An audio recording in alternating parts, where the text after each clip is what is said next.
भगवान दास नाम के एक संत इसी चौराहे पे रहते थे। ये जो चौराहा है, कभी नंगे पड़े रहते थे, कभी वो पा रहे उनके साथ कुत्ता पा रहा है, कभी नाली का पानी पी रहे हैं, और भगवत प्राप्त महापुरुष थे। इसकी पहचान स्वयं की। कोई चाय रखने गया, उठा के ईंट मार दी, गाली दे दी, दौड़ पड़े, पकड़ पाए तो 10-5 घूंसे थप्पड़ मार दिए। ऐसा उनका व्यवहार था, भ्रष्टाचार। हलवा कोई रख गया, खिचड़ी रख गया, कुत्ता खा रहा है, उसी के साथ वो खा रहे हैं। कभी गमछा लपेटे, कभी नंगे, सीधे प्रकृति का वार शरीर से सहते थे। बस चौराहे पे ही रहते थे।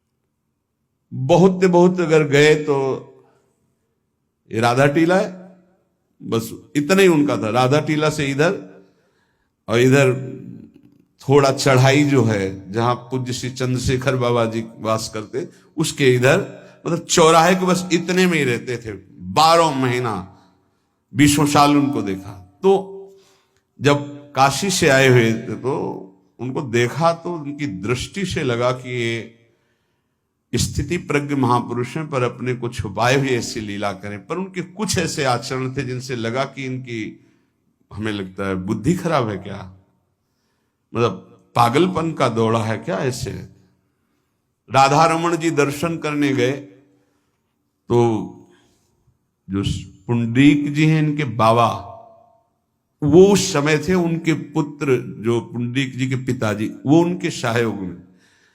तो करुणा कृपा हुई उनकी, उन्होंने देखा। वो तो बाद में परिचय जाना उनका, हमें पता नहीं, तो बाद में परिचय। वो पीत वस्त्र धारण किए हुए वयोवृद्ध एकदम डलिया लाए, राधा रमन जी को निकाल करके अपने को प्रसाद मिला। तो सीधे राधा रमन जी की कृपा का अवलोकन करते हैं और परिक्रमा लगाना। एकदम संकल्प बना, कमंडल में 2 कुलिया रखी, ढक्कन से ऐसे ढक के, और बस मन में आया कि अगर वो बाबा हमसे आते हैं, हमारे कमंडल से कुलिया, सत्य, परम सत्य, कुलिया लेते हैं और पाते हैं और फिर रख के चल देते, तो मैं मान जाऊंगा कि प्रभु ये आपके धाम के सिद्ध महापुरुष हैं, आए हुए थे हम काशी से ऐसे। क्योंकि काशी में ऐसी लीलाएं देखी थी बड़े अद्भुत कोटि के महापुरुषों को।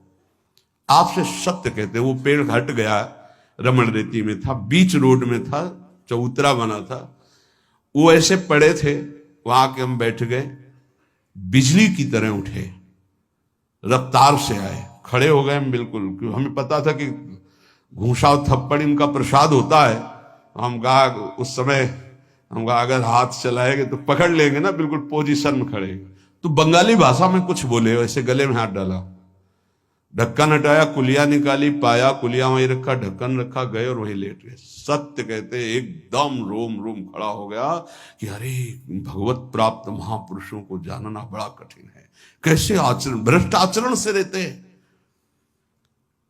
कभी दिगंबर, कभी गमछा लगा हुआ है, कभी कुत्ते के साथ खा रहे, कभी नाली का पानी पी रहे। पूज्य बाबा कह रहे आचरण मलिन, नाली या पैखाने का भी पानी पीने में उनको कोई भी परेशानी नहीं। गंदे जगह मलिन भाव से पड़े रहना, किंतु वृत्ति हर समय भगवदाकार रहना, भगवदाकार रहना। ये तीसरे, पिशाचाचार, गाली गलौज करना, ईंट पत्थर से मारना,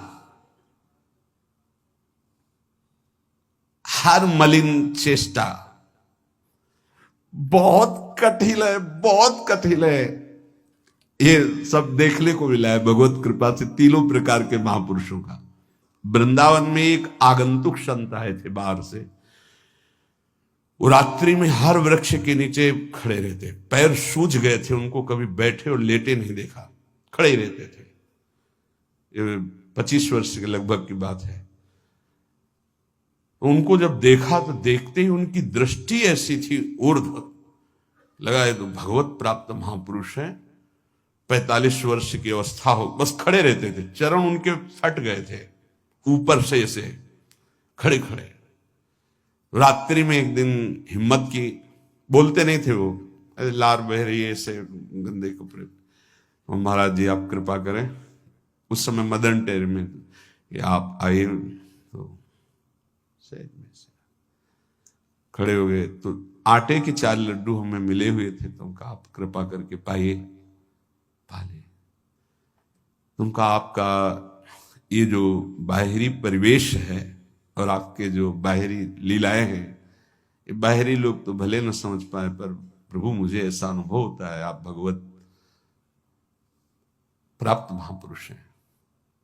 रो पड़े हो, कभी हमने उनको ऐसा नहीं देखा, रो पड़े। और उनका ये हमारे गुरुदेव की कृपा है। उनका कब से वृंदावन आप आए? बोले कुछ दिन हुए। बोले वृंदावन की रज का प्रभाव कितना दिव्य है कि अब जाने का मन नहीं होता है। पर आप अब दोबारा हमसे मिलने की चेष्टा मत कीजिएगा, कभी दूर से देख लीजिएगा, पर आप कभी मिलिएगा नहीं।